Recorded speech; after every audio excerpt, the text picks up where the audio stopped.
Hello friends, every year Deutscher Memorial Prizes are awarded to an outstanding innovative Marxist book. For the year of 2022, Deutscher Memorial Prizes are awarded to The Fall of Industry and the Rise of Healthcare in Rust Belt of America by Gabriel Vinant. Gabriel Vinant is an assistant professor of history at the University of Chicago. Pittsburgh, once identified with the steel industry, is now occupied mainly by service economy. He said health workers along with primary workers can translate, if they translate their growing recognition of their economic value into political power, there will be a major force in the 21st century. Coming to the current economic state, the US Central Bank, the Federal Reserve, again increased the federal funds rate by another 0.5 percentage. This is the seventh time consecutively in this year the Federal Reserve is raising the interest rate.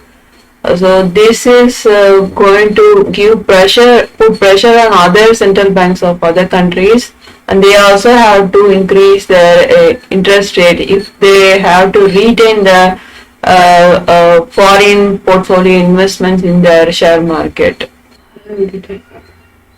Federal Reserve Chairman Jerome Powell has stated that he is going to continue to increase the repo rate to curb the inflation.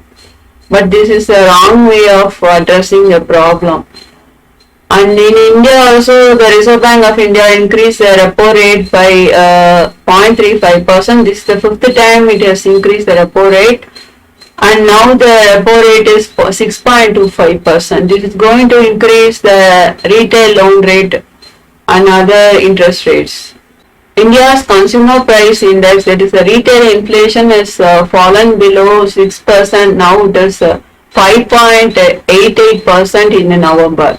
Since January, it has been above the upper limit prescribed by RBI, that is above 6%. This is the first month it has been come down below 6%. The food grain prices have increased by 12.96% in November. Inflation in Tamil Nadu increased by 5.9%. Of all the states in India, Telangana recorded the highest inflation. It is 7.89%. Consecutively for 19 months, wholesale price inflation is in double digits. Now in November it has been reduced to 5.85%.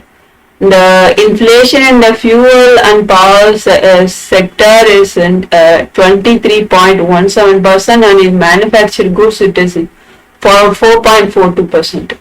There is a slowdown in the productive activities. So in the industrial sector, the index of industrial production has contracted by 4.2% in October. The manufacturing sector growth is also contracted by 5.6%. The capital goods production has also fallen by 2.3% this year. Niti Aayog member Amish Chand has suggested the central government to convert the PM Kisan scheme into a universal basic income scheme. And the other subsidies also can be joined with this later, he said.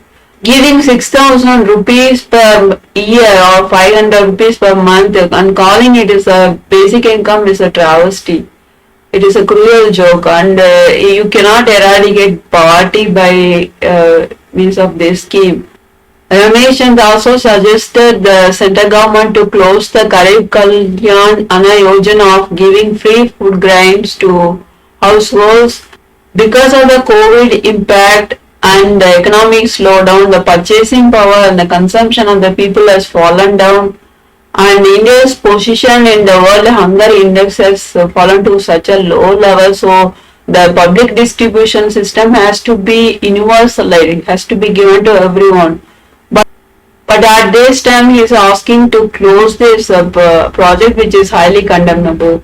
15th Finance Commission Chairman N.K. Singh asked the government to create a GST Council-like institution for national policy making with states in agriculture, social sector and digital economy. GST Council is not a federal institution, and opinions of the states are not given any consideration in that institution. So, and forcing one nation, one policy in agriculture and other sector is not going to help such a diverse country like India. It is going to further reduce sovereignty on the state governments. For the production linked incentive in the specialty steel sector, 67 application has been selected, and firms like Tata Steel and JSW Steel, big corporate, has been selected for giving incentives. Why we have to still incentivize such big corporates like Tata? Government coffer is emptied by subsidizing all these corporates.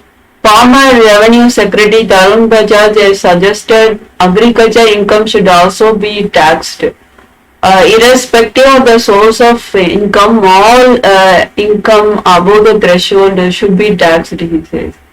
But without guaranteeing a minimum pay for the agricultural laborers, if government introduce this tax, it is going to affect them severely. Public sector enterprises has to strengthen each other, but the BJP government is interested only in strengthening the private sector. Now the center has given a notification allowing the public sector enterprises to invest their surplus fund in private mutual funds. This is highly condemnable.